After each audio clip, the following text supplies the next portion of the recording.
ہمارا مسلمانوں کا بنیادی ایک کلمہ ہے، وہ لا الہ الا اللہ محمد رسول اللہ صلی اللہ علیہ وسلم۔ یہ کلمہ طیبہ ایسا ہے، میں یہ سمجھتا ہوں کہ جو اس کلمہ طیبہ کے اسرار، رموز اور اس کے معنی، مفہوم اور مطلب کو اچھی طرح سمجھ جائے، پھر وہ کبھی شرک کے اندھیرے میں نہیں داخل ہوگا، کبھی بدعت کے اندھیرے میں داخل نہیں ہوگا، وہ قرآن اور سنت پر عمل کرنے والا بن جائے گا۔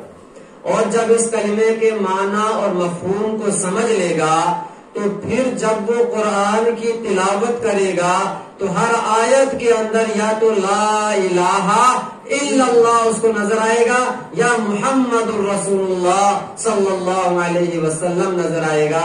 ان دو چیزوں سے ہٹ کر کوئی چیز پورے قرآن میں نہیں نظر آئے گی۔ اس سے پہلے عقائد سے متعلق، اعمال سے متعلق کئی جمعہ کو میں نے گزارشات کی ہیں۔ ابھی ایک طالب علم پڑھ رہا تھا، جس طرح سے ہو سکے اس پیارے رب کو یاد کر، آکے دنیا میں نہ اپنی زندگی برباد کر، کہ جس طرح سے ہو سکے اپنے رب کو یاد کر، جس طرح سے ہو سکے اپنے رب کو یاد کر۔ اور آگے کیا ہے دوسرا شعر؟ آکے دنیا میں نہ اپنی زندگی برباد کر، آکے دنیا میں نہ اپنی زندگی برباد کر۔ کمال کا شعر ہے۔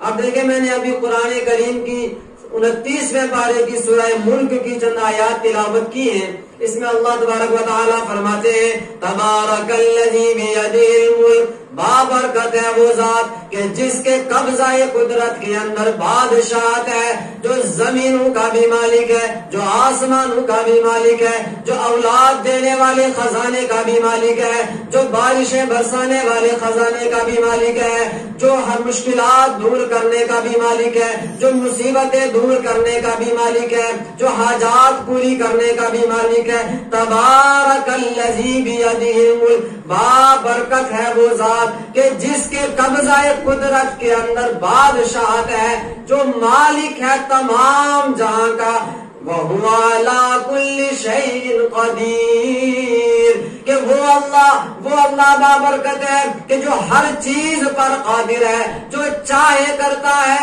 جو وہ نہ چاہے نہیں ہو سکتا ہے۔ ساری کائنات مل کر اگر کچھ کرنا چاہے، ساری مخلوق مل کر اگر کچھ کرنا چاہے، سارے انسان مل کر اگر کچھ کرنا چاہے، لیکن میرا رب نہ چاہے تو میرے رب کی مرضی کے بغیر ایک درخت کا پتا بھی کوئی نہیں ہلا سکتا۔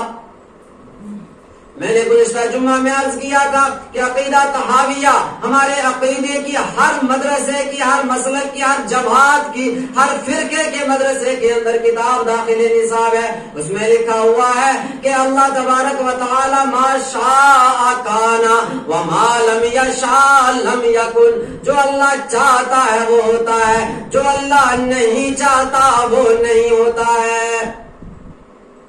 فرمایا وَهُوَ عَلَىٰ كُلِّ شَيْءٍ قَدِيرٌ، کہ وہ اللہ ہر چیز پر قادر ہے، وہ اچھائی پر بھی قادر ہے، وہ کسی کے ساتھ شفا دینے پر بھی قادر ہے۔ بیماری ملتی ہے اسی کی جانب سے ملتی ہے، چاہے بد پرہیزی اپنی ہو، اگر شفا ملے گی اللہ کی جانب سے ملے گی۔ دنیا کے اندر جو کچھ بھی ہو رہا ہے، جو کچھ آئندہ ہوگا، ہر چیز پر قادر اگر کسی کی ذات ہے وہ حضرت اللہ جل شانہ کی۔ آگے فرمایا، اب دیکھیں لا الہ الا اللہ نظر آ رہا ہے نہیں آ رہا ہے؟ ہر جگہ پہ ہر آیت میں اللہ ہی اللہ نظر آ رہا ہے۔ الذی خلق الموت والحیات لیبلوکم ایکم احسن عملا۔ اس لا الہ الا اللہ کو معمولی نہ سمجھے۔ ایک شاعر نے کہا تھا کہ یہ دور اپنے ابراہیم کی تلاش میں ہے، صنم کدا ہے جہاں لا الہ الا اللہ، گرچہ بت ہیں جماعت کی آستینوں میں مگر مجھے ہے حکم ازاں لا الہ الا اللہ، لا الہ الا اللہ۔ اب دیکھیں لا الہ الا اللہ کا پہلا مطلب کیا ہوا کہ ہر چیز پر قدرت اگر کسی ذات کی ہے، ہر چیز پر بادشاہت اگر کسی ذات کی ہے، وہ ہے اللہ کی بادشاہت ہے. ہر قسم کے خزانے کسی کے پاس ہے، وہ اللہ کے پاس ہے. دوسرا مطلب فرمایا الذی خلق الموت والحیات لیبلوکم ایکم احسن عملا، کہ جو موت کو بھی پیدا اسی نے کیا ہے، اگر وہ نہ چاہے تو موت بھی پیدا نہیں ہو سکتی. الذی خلق الموت والحیات، زندگی کو بھی اس نے بنایا ہے.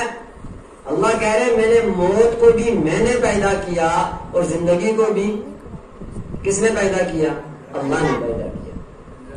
اچھا اب ایک سوال ہو رہا ہے، انسان پہلے مرتا ہے یا پہلے زندہ ہوتا ہے؟ جی پہلے زندہ ہوگا نا، پیدا ہوگا، زندگی ملے گی، پھر جا کر مرے گا. لیکن اللہ پہلے کیا کہہ رہے ہیں؟ الذی خلق الموت، کہ میں نے موت کو پہلے پیدا کیا، والحیات، زندگی کو بعد میں پیدا کیا، یہ بتانے کے لیے کہ تمہارا بچہ جس دن پیدا ہو رہا ہے، سال گزرتا ہے، تم اس کے کیا کہتے ہیں اس کو برتھ ڈے منانا شروع کر دیتے ہو. یہ برتھ ڈے کیوں مناتے ہو؟ کیا اس چیز کی خوشی ہے یہ بچہ پیدا ہوا ہے؟ لیکن یہ بھی تو ساتھ میں دیکھو الذی خلق الموت، موت میں نے پہلے پیدا کی ہے. کیا پتا جس دن تم خوشی منا رہے ہو اسی دن اس کی موت لکھی ہوئی ہو، کل وہ اسی دن کو مر جائے، پھر کیا کرو گے؟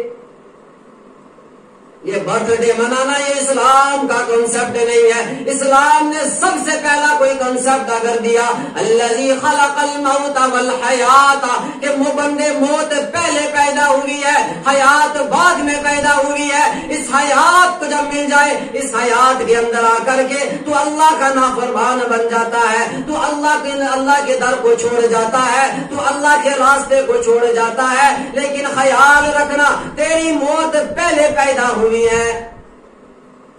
تو اب بتاؤ جس بندے کو یہ ذہن میں رہے کہ مجھے مرنا ہے، موت میری پیدا ہو چکی ہے، بتاؤ کیا وہ غلط کام کرے گا؟ جی نمازیں چھوڑے گا؟ نہیں چھوڑے گا نا. کیوں نہیں چھوڑے گا؟ اس لیے کہ اس کو پتا ہے کہ موت ٹھہری آنے والی کس سے ٹالی جائے گی، موت ٹھہری آنے والی کس سے ٹالی جائے گی، جان ٹھہری جانے والی کس سے روکی جائے گی، جان ٹھہری جانے والی کس سے روکی جائے گی، روح رگ رگ سے نکالی جائے گی، تجھ پہ ایک دن خاک ڈالی جائے گی. جس بندے کو ذہن میں یہ ہوگا کہ مجھے مرنا ہے، وہ بندہ نماز چھوڑے گا نہیں. اس لیے کہ جب نماز کا وقت آئے گا، اب دل کر رہا ہے کہ نماز چھوڑوں، لیکن وہ ساتھ میں سوچے گا اگر میری موت اسی وقت میں لکھی ہوگی، میں مر گیا تو اپنے رب کے سامنے کس حال میں جا کر کے منہ دکھاؤں گا. منہ رب کو دکھانا ہے ایک دن. کسی نے کیا خوبی کہا ہے، کسی نے بہت عجیب جملہ کہا ہے کہ چھپ کر کرتا ہے تو جو اہل جہاں سے، چھپ کر کرتا ہے تو جو اہل جہاں سے، تجھے دیکھتا ہے کوئی آسماں سے. چھپ کے کرتی ہے تو جو اہل جہاں سے، تجھے دیکھتا ہے کوئی آسماں سے. میرے بھائیوں، ایمانی بھائیوں، آخرت کا یہ تصور اپنے ذہن میں بٹھا لے کہ مرنا ہے، مرنے کے بعد اپنے رب کو منہ دکھانا ہے. جب ہمارے ذہن میں آئے گا انشاءاللہ برائیاں ختم ہوں گی، معاشرہ پاک ہو جائے گا، معاشرہ سدھر جائے گا. اس لیے میرے بھائیوں قرآن نے کہا الذی خلق الموت والحیات لیبلوکم ایکم احسن عملا، کہ زندگی کو میں نے، موت کو میں نے پیدا کیا، زندگی کو بھی میں نے پیدا کیا. اس میں ساتھ میں اللہ نے سبق دے دیا. یہ جو کہتے ہیں کہ اگر ہم اس وقت ہسپتال لے گئے ہوتے، ڈاکٹر کے پاس چیک اپ کرا لیا ہوتا تو بچ جاتا، نانا کوئی نہیں بچتا ہے. جب موت آئی ہے، موت لکھی ہوئی ہے، اس کو کوئی ٹال ہی نہیں سکتا ہے. جب بندہ مر گیا اب مرنے کے بعد یہ کہنا کہ اگر ہم نے فلاں کام کر لیا ہوتا تو یہ بچ جاتا.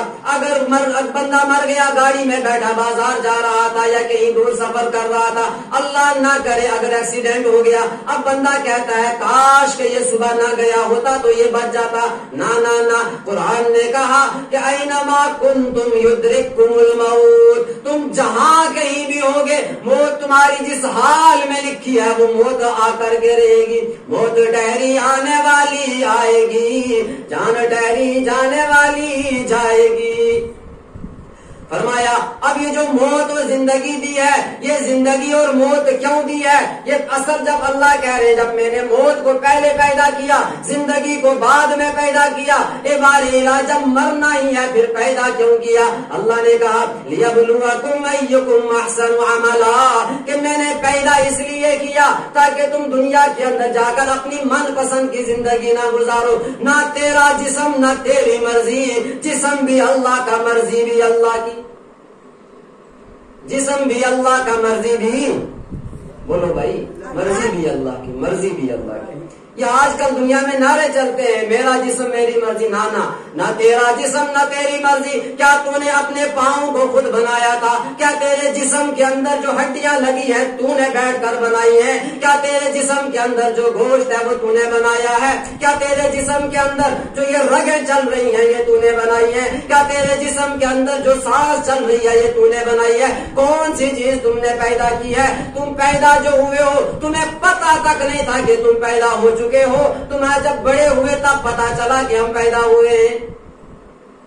تو تم نے اپنا جسم کیسے بنایا؟ نہ تیرا جسم نہ تیری مرضی, جسم بھی اللہ کا مرضی بھی اللہ کی, مرضی بھی اللہ کی. فرمایا لیبلوکم ایکم احسن عملا, اللہ کہہ رہے ہیں میں دیکھنا چاہتا ہوں, میں آزمانا چاہتا ہوں کہ تم میں سے دنیا کے اندر جا کر کس کس کو یاد رہے گا کہ میری موت آنے والی ہے, کس کس کے ذہن میں آخرت کا تصور رہے گا. پھر جب آخرت کا تصور اس کے ذہن میں رہے گا تو وہ اعمال اچھے کرے گا, برے اعمال سے بچ جائے گا. اللہ کی ذات بھی کتنی کریم ہے. اللہ اکبر. جب انسان پڑھتا ہے نا تو انسان کے بساؤ کا جب تنہائی میں پڑھ رہا ہو اور یہ ذہن میں ہو کہ اللہ کہہ رہے ہیں میں نے امتحان لینا ہے, میں نے کیا کرنا ہے, بولو نا بھائی, امتحان. اللہ کہہ رہے ہیں میں نے امتحان لینا ہے, مجھے بتاؤ. میں ان بچوں سے کہتا ہوں میں بھی آپ کا امتحان لوں گا تو میں ان کو سوال بتاؤں گا؟ جی سوال نہیں بتاؤں گا. امتحان کا مطلب ہے سوال نہیں بتاؤں گا, اچانک کہیں سے بھی پوچھوں گا اللہ تیری ذات کتنی کریم ہے, تو وہاں سے کہہ رہا ہے میں امتحان لوں گا. لیکن اللہ نے ساتھ میں کہا امتحان کیا لوں گا, سوال کیا ہوں گے؟ کہا کہ جب قبر میں جاؤ گے 3 سوال کروں گا, من ربک ما دینک من نبیک. سوال اللہ نے بتا دیے. آگے کہا قبر سے آگے چلو گے میدان محشر سجے گا, قیامت کا دن ہوگا, تمام بنی آدم وہاں میدان محشر میں میدان حشر میں جمع ہوں گے. اب کیا سوال ہوں گے؟ قرآن نے بتایا وہ 5, اللہ کے نبی نے بتایا وہ 5 سوال ہوں گے. لا تزال قدم ابن آدم من عند ربه حتى يسأل عن 5, عن عمره فيما أبنى, وعن شبابه فيما أبلى, وعن ماله من أين اكتسبه وفيما أنفقه, وعن علمه وماذا عمل فيما علم. 5 سوال اللہ نے بتا دی. پرچہ آؤٹ کر دیا. کہا میں امتحان تو لوں گا لیکن امتحان کے اندر 3 سوال قبر میں پوچھوں گا, 5 سوال میدان حشر میں پوچھوں گا. اے لوگوں ان 8 سوالوں کو پہلے حل کرو, ان 8 سوالوں کے جواب تیار کر لو. اے اللہ تیری ذات کتنی کریم ہے, امتحان بھی لے رہا ہے سوال بھی بتا رہا ہے تاکہ کل قیامت کے دن کوئی یہ نہ کہے کہ ہمیں پتہ نہیں تھا سوال کیا ہوگا. اللہ نے کہا امتحان میں سوال کوئی نہیں بتاتا ہے, میں سوال بھی بتاتا ہوں. ہم نے کہا بارے الہ سوال تو آپ نے بتا دیا. اللہ نے فرمایا میں نے اپنے نبی کی زبانی جواب بھی تمہیں دے دیا ہے, میں نے یہ قرآن بھیج کر ان 8 کے 8 سوالات کے جوابات بھی دے دیے. اسی لیے قرآن میں اللہ نے فرمایا وَلَقَدْ يَسَّرْنَا الْقُرْآنَ لِلذِّكْرِ فَهَلْ مِن مُدَّكِرٍ کہ ان 8 سوالات کے جواب اگر چاہیے ہوں تو قرآن کو اٹھائیے، قرآن کو پڑھیے، قرآن کو سمجھیے۔ فَهَلْ مِن مُدَّكِرٍ کیا ہے کسی کے اندر کہ آخرت کا اس کے اندر تصور پیدا ہو جائے، آخرت کا کنسپٹ اس کے اندر پیدا ہو جائے، پھر وہ قرآن کو سمجھنے کی کوشش کرے۔ تو زندگی کس لیے ہوئی؟ کہا آ کے دنیا میں نہ اپنی زندگی برباد کر، کہ دنیا میں تو آیا ہے لیکن اب آ کر کے اپنی زندگی کو اچھا کر کے جا، اصل تو مرنا ہے، اصل تیری زندگی بعد میں شروع ہونے والی ہے، مزے کرنے ہیں تو آخرت میں کر، عیش کرنی ہے تو جنت میں کر، جنت میں تیرے پاس بیویوں کی کوئی لمٹ نہیں، تیرے پاس کھانے پینے چیز کی لمٹ نہیں، تیرے پاس تجھے کسی نوٹ کی ضرورت نہیں، کچھ کمانے کی ضرورت نہیں، جنت میں جائے گا بادشاہ بن کر کے رہے گا، اور ایک جگہ کا بادشاہ نہیں، ایک ضلع کا بادشاہ نہیں، ایک ڈسٹرکٹ کا بادشاہ نہیں، بلکہ جو ادنا جنتی ہوگا وہ اس پوری زمین جتنی زمین ہے اس کی 2 گنا ڈبل زمین ہوگا، وہ اکیلا بادشاہ ہوگا، ایک بندہ اس پوری زمین پر راج کر رہا ہے، ایک بندہ بس۔ اللہ نے کہا کہ اصل دنیا کے اندر آ کر کے کیا کر، آگے دنیا میں نہ اپنی زندگی برباد کر، دنیا میں اپنی زندگی کو برباد نہ کر، اپنی آخرت والی زندگی کو سدھار دے۔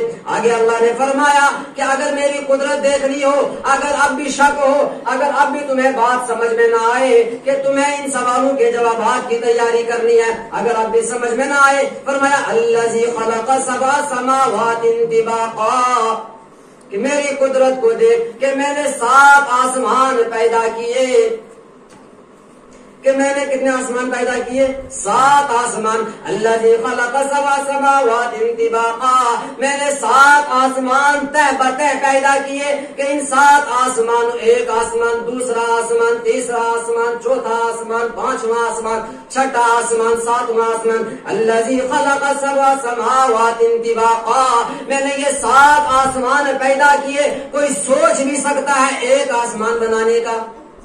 جی ایک آسمان میں کوئی بنا سکتا ہے؟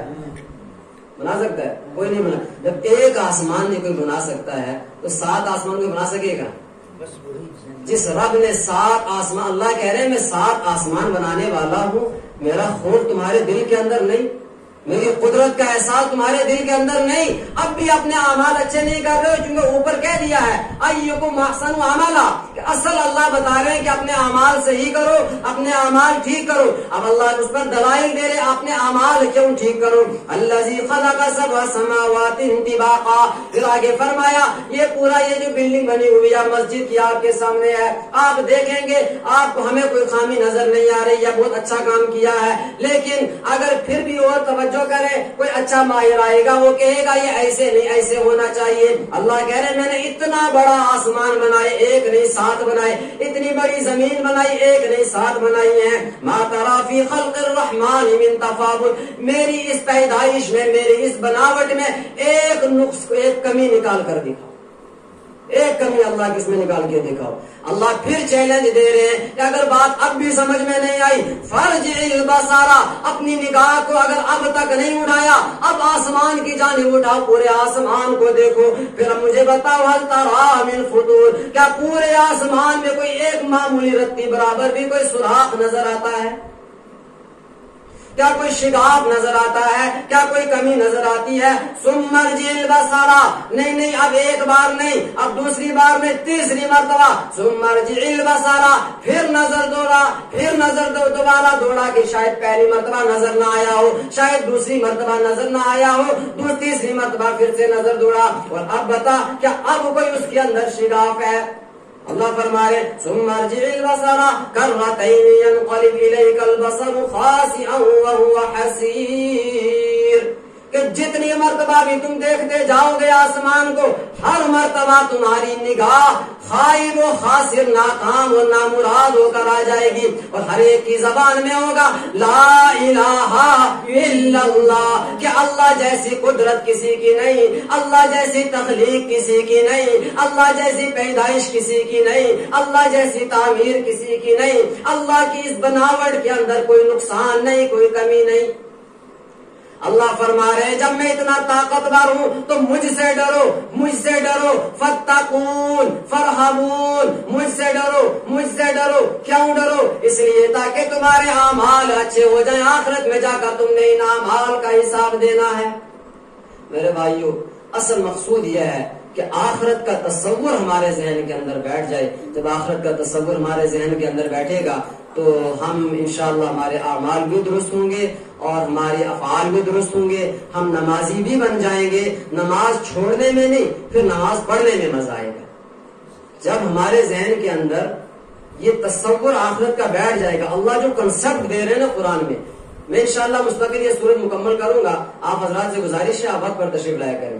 تو اس اللہ جو کنسپٹ دے رہے ہیں، کنسپٹ اللہ تبارک و تعالیٰ، جب یہ کنسپٹ ہمارے ذہن کے اندر آ جائے گا، نماز چھوڑنے میں نہیں، نماز پڑھنے میں مزہ آئے گا، روزہ نہ رکھنے میں نہیں، روزہ رکھنے میں مزہ آئے گا، قرآن نہ پڑھنے میں نہیں، قرآن پڑھنے میں مزہ آئے گا، موبائل میں اتنا مزہ نہیں آئے گا جتنا پھر اللہ کے کلام میں مزہ آئے گا، پھر اتنا مزہ ہمیں گانوں میں نہیں آئے گا جتنا اللہ کے کلام کی تلاوت سننے میں مزہ آئے گا۔ اللہ کرے وہ ایمان کی حلاوت ہم سب کو نصیب ہو جائے۔ وآخر دعوانا ان الحمدللہ رب العالمین۔ ایک گزارش یہ ہے کہ اگست کا مہینہ مکمل ہو چکا ہے، یہ ستمبر کی آج تقریباً کتنی تاریخ ہے؟ ستمبر کی 9 تاریخ ہے، تو اگست کا مہینہ کمپلیٹ ہو چکا ہے۔ جن حضرات نے ماہانہ لکھوائے ہوئے ہیں کہ ماہانہ 300 یا 500 یا 600 یا 1000 2000 دیں گے، تو ان سے گزارش ہے کہ وہ اپنے وہ رقوم ادا کر دیں۔ اور دوسری گزارش یہ ہے کہ جو باقی حضرات یہاں تشریف فرما ہیں ان سے بھی گزارش یہ ہے کہ ایک تو یہ کوشش کریں کہ ماہانہ ہر مہینے میں آپ مسجد کو 100 500 200 300 جتنا آپ سے ہو سکے مسجد کو ہر مہینے میں ہم تو اپنے بچوں کو بھی 100-50 تو دے دیتے ہیں مہینے میں، ہم تو دن میں ان کو دے دیتے ہیں۔ تو اگر مسجد میں ہم روزانہ اگر کوئی بندہ روزانہ نہیں تو اگر ایک مہینے کے اندر 100 200 300 روپیہ یا 500 روپیہ دے دے، شاید ہمارے مال میں اس سے کمی نہیں ہوگی، اس سے مال میں انشاءاللہ اضافہ ہی ہوگا، مال میں انشاءاللہ برکت ہوگی۔ اور دوسری گزارش یہ ہے کہ نماز کے بعد، جمعہ نماز کے بعد یہ ہمارے تایا جان مولوی محمد افضل صاحب، تو یہ نماز کے بعد سنتیں یہاں پیچھے پڑیں گے، تو آپ حضرات سے گزارش ہے کہ نماز کے بعد مسجد کا تعاون ضرور کرتے جائیں، 10 20 50 جو ہو وہ ضرور تعاون کریں، کہ نماز تو پڑھتے ہیں، اور اگر کوئی سستی کر رہا ہے تو ہمیں اس کو بتانا بھی تو ہے نا، بتانا ہے، نماز پہ کھڑا کرنا ہے، نماز پہ کھڑے ہو جائیں گے۔ آپ کی وجہ سے کوئی ایک بندہ اللہ کا کلام سننے کے لیے آیا کرے گا تو آپ کو مستقل اس کا ثواب ملے گا۔ اللہ تبارک و تعالی عمل کرنے کی توفیق عطا فرمائے۔